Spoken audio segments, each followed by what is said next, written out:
อดทนชนะสำเร็จอดทนชนะสำเร็จอดทนชนะสำเร็จ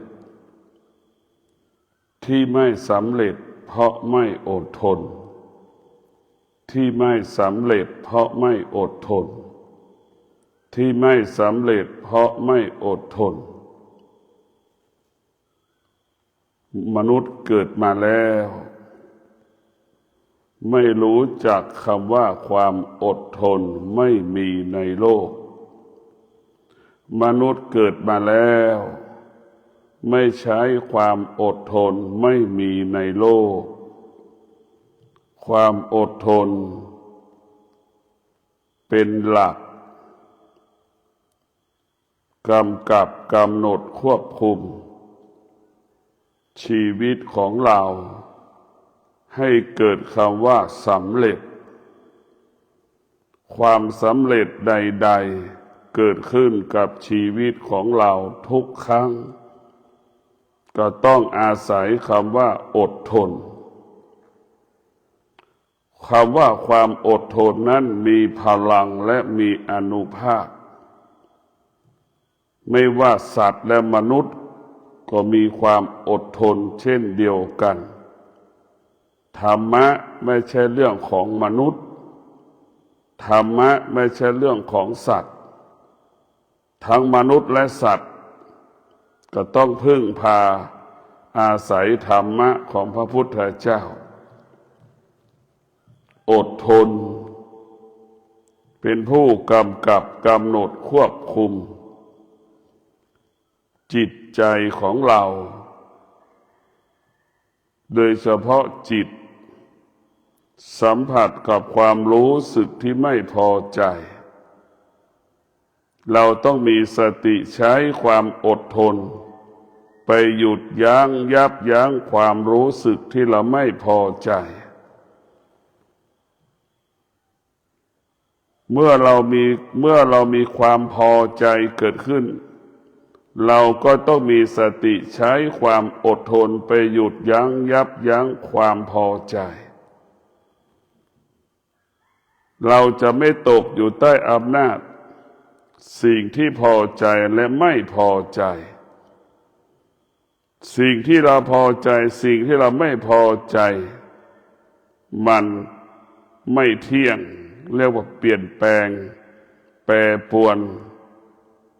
ไปตามกาลเวลาเช่นวัตถุสิ่งของต่างๆที่เราหามาวันหนึ่งมันก็เปลี่ยนแปลงและแปรสภาพเสื้อที่เราใส่มันก็ชำรุดเสื้อที่เราใส่สีมันสดสวยมันก็เจือนจางไปเดี๋ยวนี้เรานั่งฟังธรรมะจิตมันสงบพอเราลุกออกจากการนั่งสมาธิมันก็เกิดอาการคำว่าไม่พอใจพอใจอีก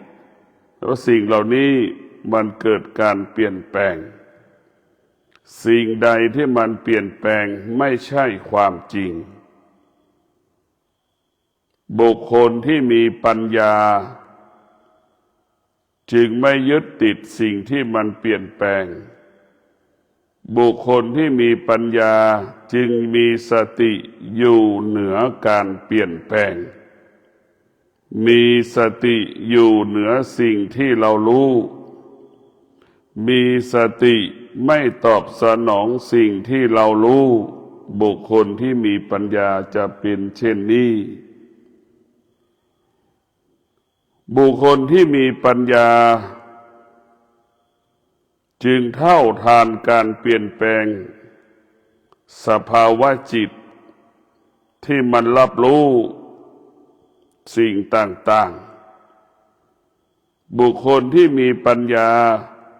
สภาวะจิตตั้งมั่นคงเมื่อเหตุการณ์ต่างๆปรากฏเกิดขึ้นไม่หวั่นไหวใดๆทั้งสิ้นบุคคลที่มีปัญญากายวาจาใจสงบ ตลอดกาลเรียกว่าบุคคลที่มีปัญญามีความมั่นคงมีความมั่นคงดำรงสติรู้ดำรงสติรู้มีสติรู้ตลอดกาลเวลาไม่ตกอยู่ใต้อำนาจความคิดของตนเองไม่ตกอยู่ใต้อำนาจความคิดของบุคคลอื่นไม่ตกอยู่ภายใต้อำนาจอารมณ์ความรู้สึกของตนเองไม่ตกอยู่ใต้อำนาจอารมณ์ของบุคคลอื่นๆที่มาล่อหลอกลวงให้เราหวั่นไหวเพราะฉะนั้นบุคคลที่มีปัญญาจึงรู้สิ่งที่ตรงข้ามจึงรู้สิ่งที่เป็นสิ่งที่ตรงข้ามกับจิตของตนบุคคลที่มีปัญญา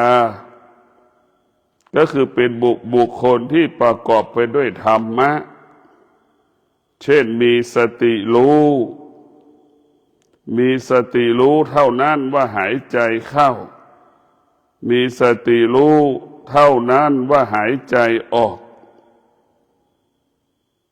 จิตจะยึดมั่นกับการกำหนดลมหายใจเข้ากับการกำหนดลมหายใจออกจิตจะไม่ส่งออกนอกกายจิตจะไม่หวั่นไหวสิ่งที่นอกกายกระทบกับกายเช่นร้อนปรากฏมีสติรู้ว่าร้อนไม่เกิน3 เดือนเมื่อร้อนปรากฏกายก็สงบจิตก็สงบไม่มีใครเกิดมาแล้วไม่ได้สัมผัสกับคำว่าร้อนไม่มีในโลกเข้าใจว่ามันเป็นความจริงของโลกทุกคนเกิดมาจะต้องอยู่ภายใต้ของธรรมชาติบุคคลที่มีปัญญาจะเป็นบุคคลที่เข้าใจธรรมชาติว่าร้อนเป็นธรรมชาติบุคคลที่มีปัญญาจะให้ชีวิตจิตใจตนเองอยู่เหนือธรรมชาติก็คืออดทนเราอยู่เหนือธรรมชาติเพราะเราอดทนความร้อนของพระอาทิตย์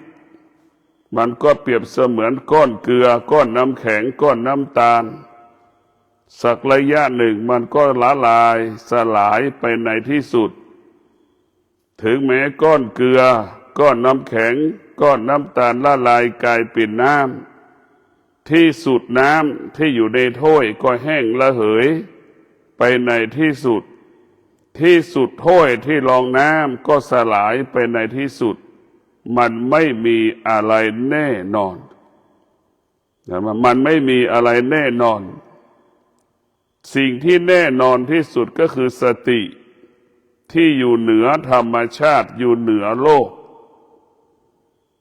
สิ่งที่อุบัติเกิดขึ้นบนโลกใบนี้มันไม่แน่นอนดังน้ำทะเลยังแห้งนึกดูว่าน้ำทะเลยังแห้งมันไม่มีอะไรที่แน่นอนโลกจักรวาลดวงดาวมันก็ไม่แน่นอนมันเปลี่ยนแปลงตลอดแต่บุคคลที่มีปัญญาจะอยู่เหนือการเปลี่ยนแปลงบุคคลที่มีปัญญาเท่าทานการเปลี่ยนแปลงบุคคลที่มีปัญญาจึงอยู่กับการเปลี่ยนแปลงของโลกของจักรวาลดวงดาวนั้นได้บุคคลที่มีปัญญาจึงมีดวงจิตที่ไม่หวั่นไหวดวงจิตไม่หวั่นไหวเมื่อโลกจักรวาลดวงดาวเปลี่ยนแปลงเพราะดวงจิตผู้มีปัญญาเข้าใจว่ามันเป็นเช่นนี้เป็นแบบนี้โดยเฉพาะดวงจิตผู้ที่มีปัญญาจะให้ความสำคัญกับร่างกายของตนเองเอาร่างกายของตนเองนั้นเป็นตำราเรียนศึกษาเรียนรู้เช่นเราเกิดมาทำไมเราถึงแก่เช่นทำไมเราเกิดมาแล้วมันถึงเจ็บป่วย เช่นทำไมเราเกิดมาแล้วมันถึงตาย ผู้ที่มีปัญญาจึงเห็นเกิดแก่เจ็บตายเป็นทุกข์จึงเข้าใจว่าเกิดแก่เจ็บตายเนี่ยมันก็เป็นความจริงที่มนุษย์ทุกคนเกิดมาจะประสบเสมอเหมือนกันหมดนี่เข้าใจความจริงของโลกเข้าใจว่าความจริงของสรรพสิ่งทั้งหลายคนทุกคนเกิดมาตกอยู่ใต้อำนาจแก่เจ็บป่วยตายเสมอเหมือนกันหมดนี่คือความจริงธรรมะของพระพุทธเจ้าสอนให้เรารู้เรื่องความจริงของโลกสอนให้เรารู้เรื่องความจริงของชีวิตความจริงของโลกก็คือความจริงของชีวิตความจริงของชีวิตก็คือความจริงของโลกความจริงของโลกก็คือชาวโลกทุกคนต้องการความสงบต้องการความสงบเสมอเหมือนกันหมดชาวโลกต้องการความสงบทุกลมหายใจเสมอเหมือนกันหมดชาวโลกต้องการความสุขแค่บางเวลาแค่บางเวลาแต่ความสงบชาวโลกต้องการตลอดเวลาทุกขณะลมหายใจความสุขเปรียบเสมือนก้อนเกลือก้อนน้ำแข็งก้อนน้ำตาลมันเปลี่ยนแปลงง่ายสลายง่ายละลายง่ายดังก้อนน้ำแข็งก้อนเกลือก้อนน้ำตาลกลายเป็นน้ำก็ระเหยแห้งถ้วยรองน้ำแข็งรองน้ำก้อนเกลือมันก็สลายหายไปหมดเสื่อมไปหมดเนี่ยไม่มีอะไรที่แน่นอนพระพุทธเจ้าสอนให้เราเข้าใจเรื่องร่างกายของเราให้เรายอมรับความจริงอยู่กับความเป็นจริงของกับร่างกายของเราให้ได้เดี๋ยวนี้เวลานี้90%คนไม่ยอมรับความแก่ไม่ยอมรับความแก่พยายามจะต่อสู้กับความแก่พยายามจะสรรหาสิ่งต่างๆเพื่อจะชะลอความแก่เป็นความโง่ของมนุษย์ที่ขาดปัญญามันไม่มีสิ่งใดที่จะห้ามไม่ให้แก่เป็นไปไม่ได้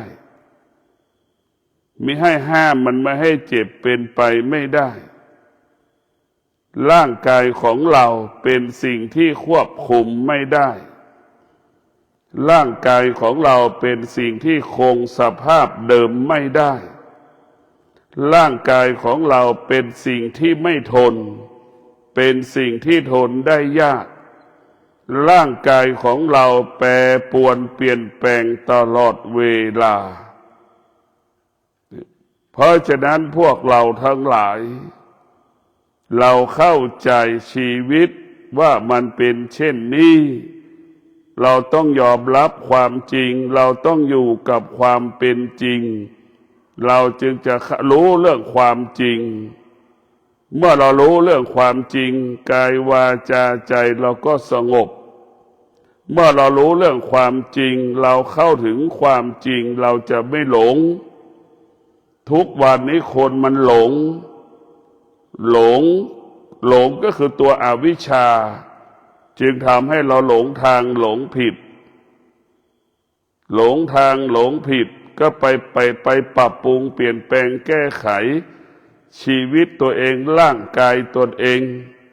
ตั้งแต่เปลี่ยนชื่อเป็นต้นซ้ำซากบางคนเปลี่ยนชื่อไม่รู้กี่สิบชื่อนี่คือหลงเป็นอวิชชาที่ครอบงำจิตใจคิดว่าเราเปลี่ยนชื่อแล้วเราจะดีนี่คือความเข้าใจผิดของบุคคลต่างๆที่ขาดปัญญาบุคคลที่มีอวิชชา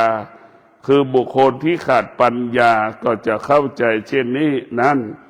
ไปพึ่งพาสิ่งอื่นไปอาศัยสิ่งอื่น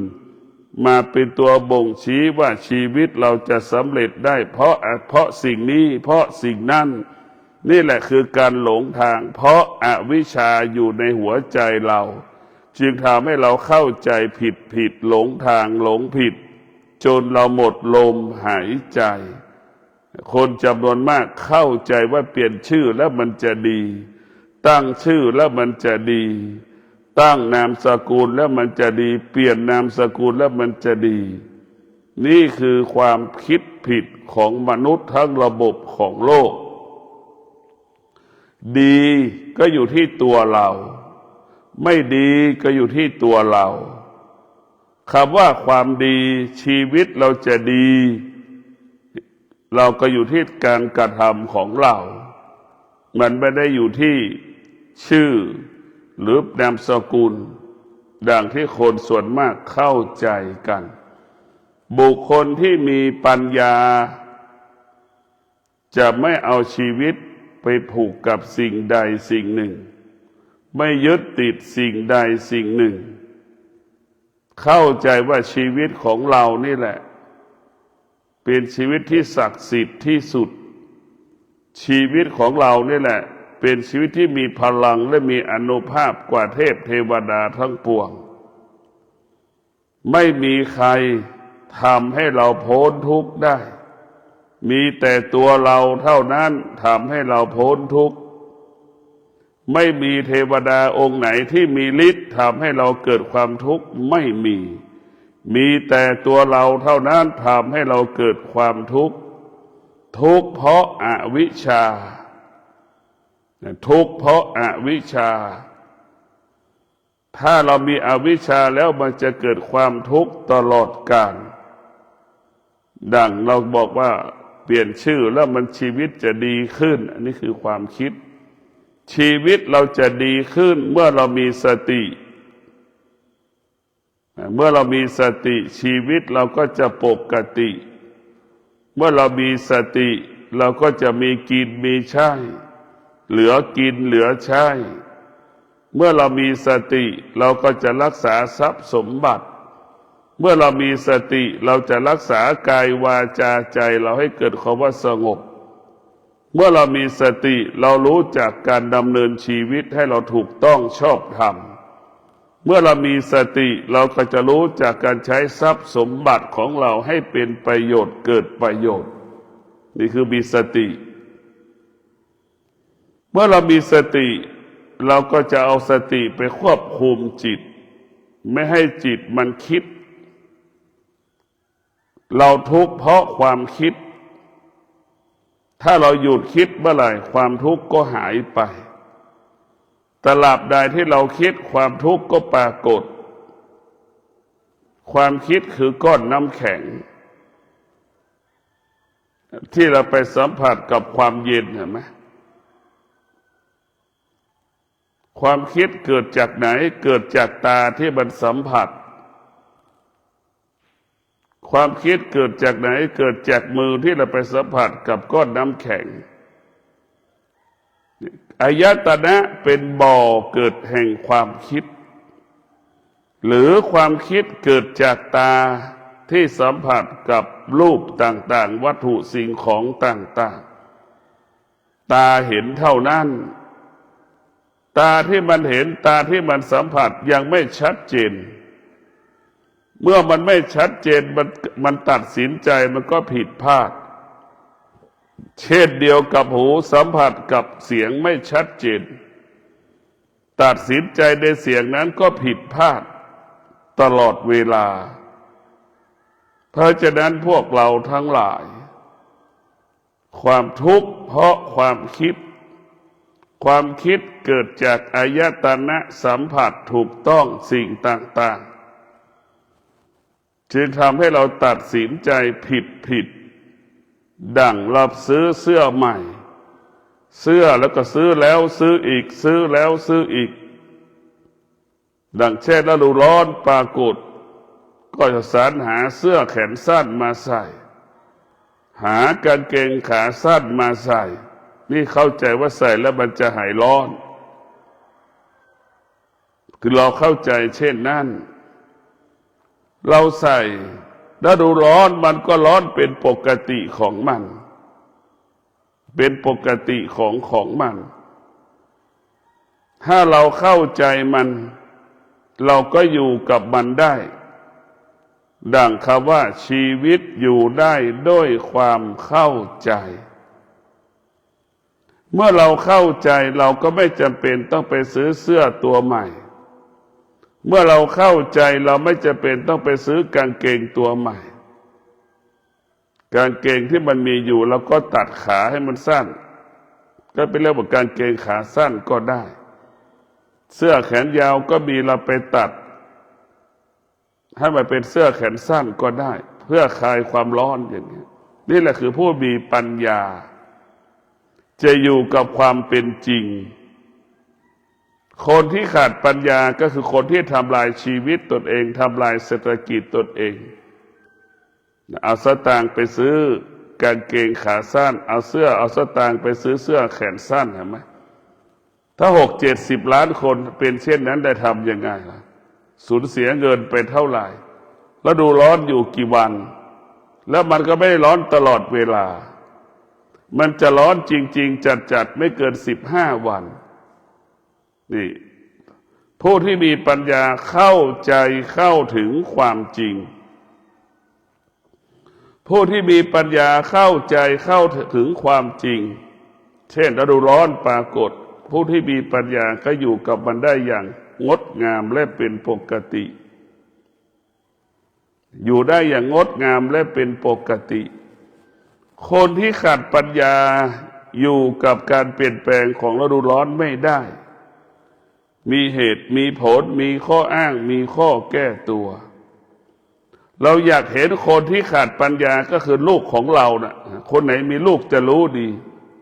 ลูกมีเหตุมีผลกับการเปลี่ยนแปลงฤดูร้อนปรากฏมันก็มีเหตุมีผลมีข้ออ้างข้อแก้ตัวฤดูหนาวปรากฏมันก็มีข้ออ้างข้อแก้ตัวมีเงื่อนไขแต่ลูกที่ถ้าเห็นลูกที่คนที่ขาดปัญญาเปรียบเสมือนลูกมีเหตุมีผลกับการเปลี่ยนแปลงฝนตกมันก็มีเหตุมีผลมีเงื่อนไขกับคำว่าฝนฤดูฝนมันตกเนี่ยก็มีเหตุมีผลเราอยากเห็นคนที่มีปัญญาไหมก็คือแม่เราจะสังเกตว่าพ่อแม่ไม่มีเหตุผลไม่มีเงื่อนไขใดๆเมื่อฤดูร้อนปรากฏแม่ก็สามารถอยู่กับการเปลี่ยนแปลงฤดูร้อนนั้นได้ประกอบอาชีพปฏิบัติหน้าที่กับฤดูร้อนนั้นได้เมื่อฝนมันตกแม่ก็ประกอบอาชีพปฏิบัติหน้าที่ในท่ามกลางฝนตกนั้นได้ในฤดูฝนนั่นแหละคือคนที่มีปัญญาเป็นคนที่ไม่มีเหตุไม่มีผลอยู่กับความเป็นจริงอยู่กับความจริงดูได้อย่างเป็นปกติหนาวปรากฏแม่ก็อยู่ในท่ามกลางของความหนาวเย็นนั้นได้ปฏิบัติหน้าที่ได้ประกอบอาชีพได้แม่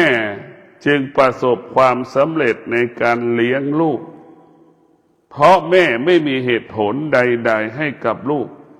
ลูกจึงมีชีวิตที่อุดมสมบูรณ์ไปด้วยทรัพย์สมบัติและปัจจัยสี่ก็เพราะพ่อแม่มีปัญญาเพราะพ่อแม่ไม่มีเหตุผลใดๆตรงข้ามกับลูก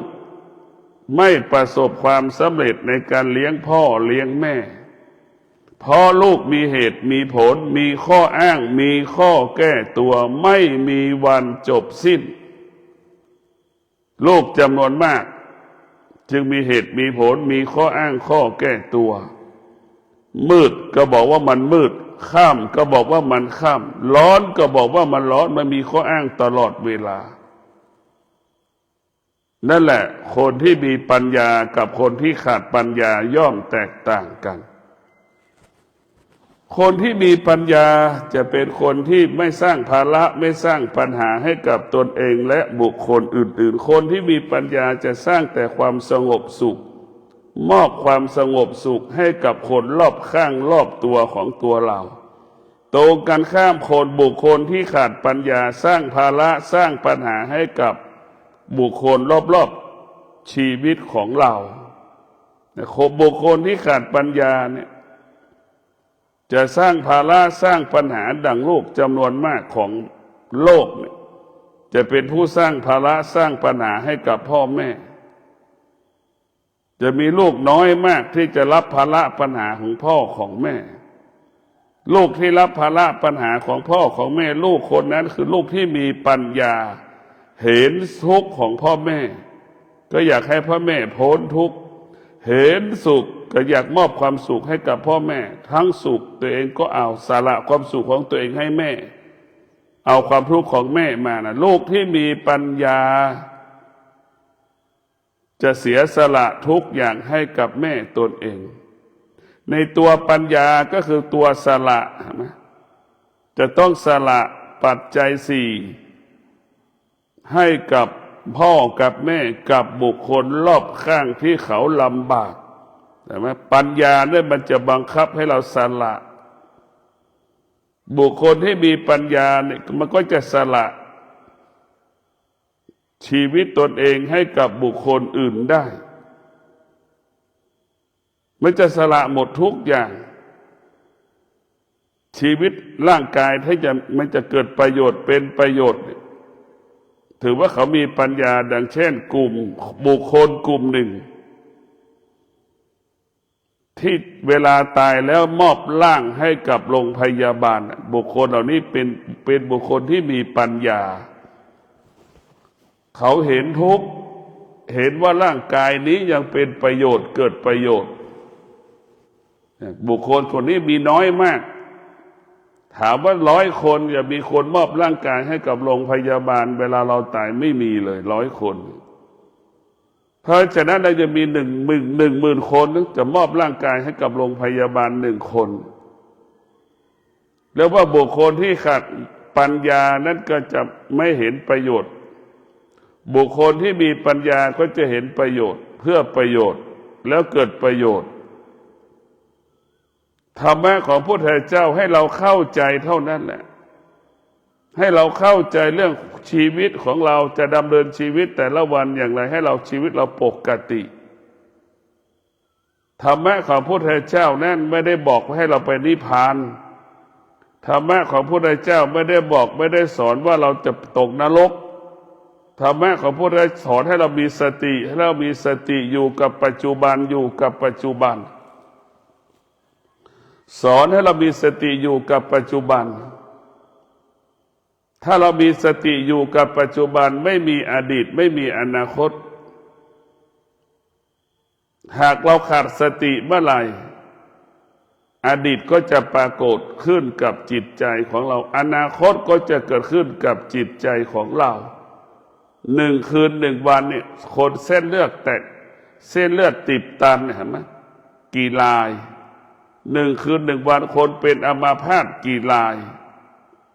1 คืน 1 วันหัวใจล้มเหลวกี่รายก็เพราะเราไปยึดติดอดีตกับอนาคตมันบีบบังคับเราแต่มันอดีตอนาคตก็เหมือนที่หนีบอ้อยเห็นไหมปัจจุบันก็คืออ้อยเอาเข้าไปหนีบมันจบทุกอย่างเพราะฉะนั้นพวกเราทั้งหลายบุคคลที่มีสติอยู่กับปัจจุบันบุคคลที่มีสติก็จะมีความอดทนบุคคลที่มีสติก็จะมีวิริยะภาคเพียรบุคคลที่มีสติก็จะมีสัจจะเรียกว่าสติสัจจะวิริยะขันติเป็นหลักของการสร้างความสำเร็จผู้ที่จะปฏิบัติธรรมประสบความสำเร็จได้ก็เพราะสติสัจจะวิริยะขันติการปฏิบัติธรรมจะสำเร็จได้ก็เพราะธรรมะสติสัจจะวิริยะขันติ พ่อแม่เลี้ยงลูกประสบความสำเร็จได้ก็เพราะสติสัจจะวิริยะขันติพ่อแม่ประสบความสำเร็จในการประกอบอาชีพก็เพราะสติสัจจะวิริยะขันติทุกอย่างอยู่ที่ธรรมะทั้งสิ้นธรรมะก็อยู่ในร่างกายของเราหมด 84,000 พระธรรมขันธ์เนี่ยธรรมะอยู่ในร่างกายของเราตรงกันข้ามการศึกษาอยู่นอกกาย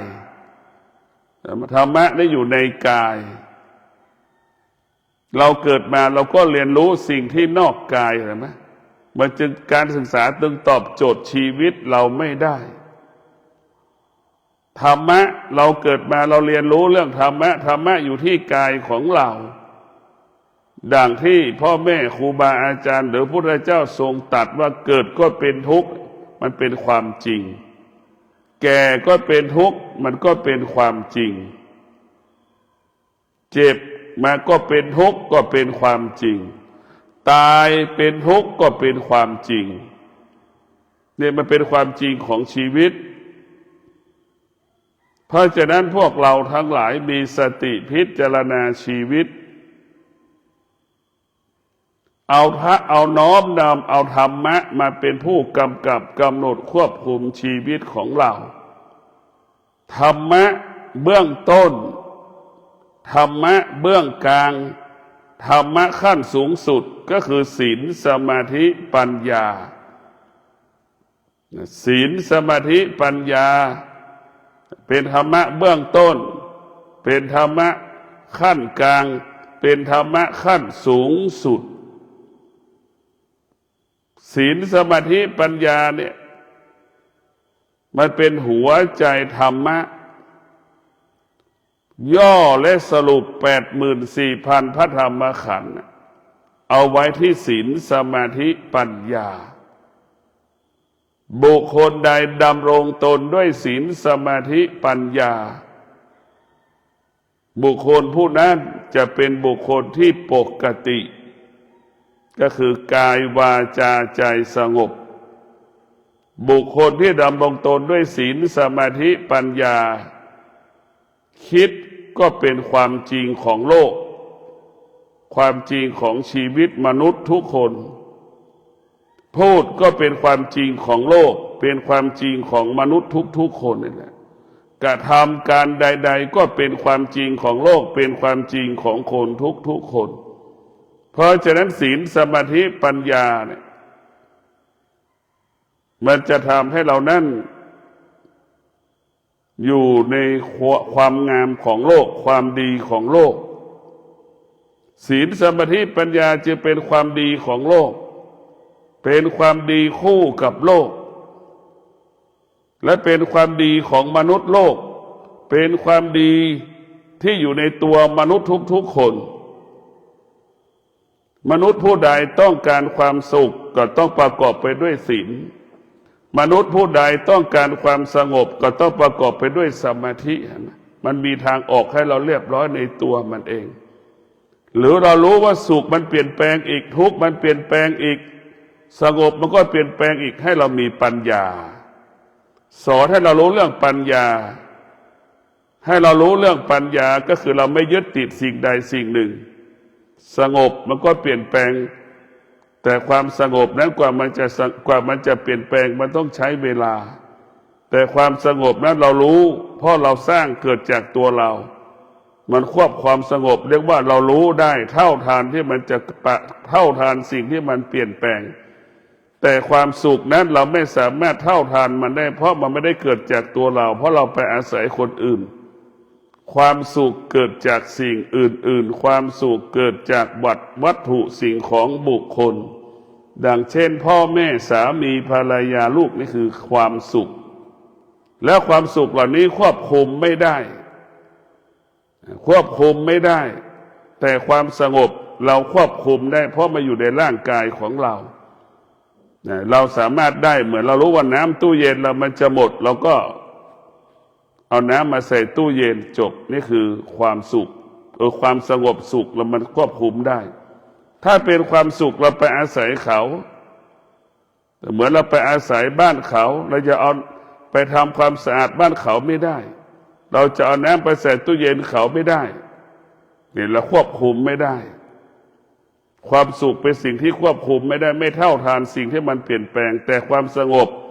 มันเท่าทานได้เหมือนดั่งน้ำตู้เย็นมันจะหมดแล้วก็เอาน้ำมาเติมเอาน้ำใส่ขวดไปใส่ตู้เย็นต่ออย่างเงี้ยเพราะฉะนั้นพวกเรามีสติอยู่กับธรรมะสตินี่สำคัญที่สุดสติคำเดียวทำให้เราเป็นคนปกติสติเท่านั้นจะทำให้เราปกติก็คือกายปกติวาจาปกติใจเราปกติคิดพูดและกระทำล้วนเป็นความจริงเมื่อเรามีสติความจริงก็ปรากฏเกิดขึ้นกับชีวิตของเราเมื่อเรามีสติเราก็จะเห็นโทษของความสุขเราก็จะเห็นโทษของความทุกข์ถ้าเรามีสติเราก็จะเห็นความสงบเป็นหนทางเป็นช่องทางที่เราจะให้เราเข้าถึงความจริงแต่ถ้าความสงบจึงเป็นรากฐานของปัญญาความสงบเป็นเหตุให้เกิดปัญญาความสงบเป็นเหตุให้เกิดปัญญาสงบมากเท่าไหร่จิตมั่นคงมากเท่านั้นสงบมากเท่าไหร่จิตเราก็ตั้งมากเท่านั้นเพราะความสงบเป็นรากฐานของความมั่นคงของจิตความสงบเป็นสิ่งที่มีค่า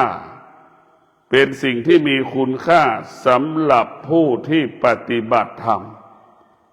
ผู้ที่ปฏิบัติธรรมไม่ได้แสวงหาความสุขผู้ที่ปฏิบัติธรรมจะแสวงหาความสงบ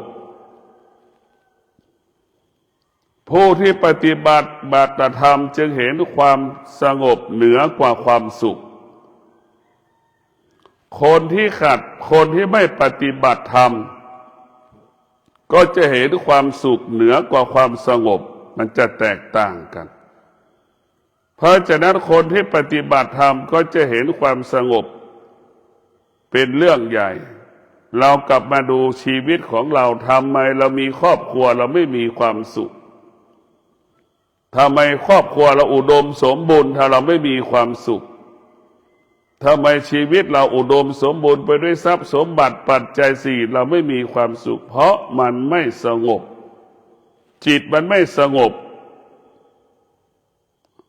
ความรู้วัตถุสิ่งของต่างๆนั่นมันเป็นความรู้สึกเฉยๆเราคิดเองเราเองแต่ความจริงมันไม่ใช่มันเป็นภาพลวงตาภาษาพ่อแม่ครูบาอาจารย์ว่าเป็นกิเลสมันหลอกดังเราบอกว่าเราแต่งงานแล้วจะมีความสุขมันก็ไม่ใช่แต่แม้เรามีลูกแล้วจะมีความสุขมันก็ไม่ใช่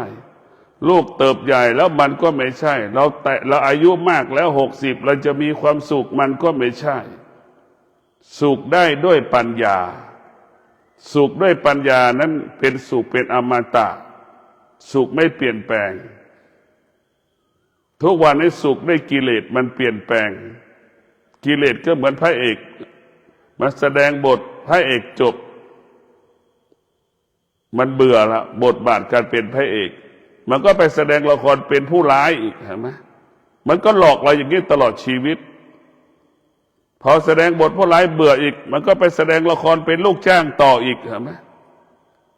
มันก็แสดงละครไปเรื่อยๆกลายเป็นพ่อไปสนับจ้างบทบาทเป็นพ่ออีก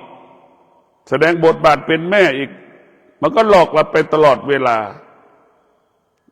เรียกว่ากิเลสมันหลอกให้เรารักหลอกให้เราหลงหลอกให้เราเกลียดหลอกให้เราชังหลอกให้เราแตกแยกขัดแย้งดั่งสภาพที่เป็นอยู่เป็นเช่นนี้นี่แหละคือกิเลสมันหลอกเราเพราะฉะนั้นพวกเราถ้าเรามีปัญญาแล้วนี่เราจะเท่าทันกิเลสถ้าเรามีปัญญาแล้วเราจะควบคุมสิ่งที่ตามันสัมผัสได้หูมันสัมผัสได้ เพราะฉะนั้นการปฏิบัติธรรมเราก็มาเรียนรู้เรื่องอายตนะทั้งหมดภาษาง่ายๆเรามาจัดการอายตนะของเรามาจัดการอายตนะทุกวันนี้อายตนะกิเลสเป็นเจ้าของตาเป็นเจ้าของกิเลสกิเลสมาควบคุมตาทุกวันนี้เวลาทุกข์ใจเราไม่เคยไปนั่งดูหน้าพระพุทธรูปเลยไหมสุขใจเราก็ไม่เคยไปนั่งหน้าพระพุทธรูปแต่เราก็กราบพระพุทธรูปเห็นไหมนี่เราขาดปัญญาเมื่อเราขาดปัญญานี่จะเป็นเช่นนั้นคนที่มีปัญญาจะแสวงหาความสงบไปอยู่ที่วัดไปอยู่กับมุมสงบเงียบสบายมันจะเห็นเมื่อเราสงบก็จะเห็นคำว่าทุกข์ชัดเจนเห็นคำว่าสุขชัดเจนเห็นสิ่งที่เราเห็นล่ะได้เกิดคำว่าชัดเจนบุคคลที่ฝึกจิตบุคคลที่ฝึกธรรมะให้รู้เรื่องกายของเรานะให้เราเข้าใจว่าร่างกายของเราชีวิตของเราเป็นสิ่งที่ควบคุมไม่ได้ชีวิตของเราร่างกายของเราเป็นสิ่งที่ไม่สามารถคงสภาพเดิมได้ชีวิตของเราร่างกายของเราเป็นสิ่งที่ไม่ทนเป็นสิ่งที่ทนได้ยากชีวิตของเราร่างกายของเราเกิดการแปรปรวนเปลี่ยนแปลงตลอดกาลเวลาขอเจริญพร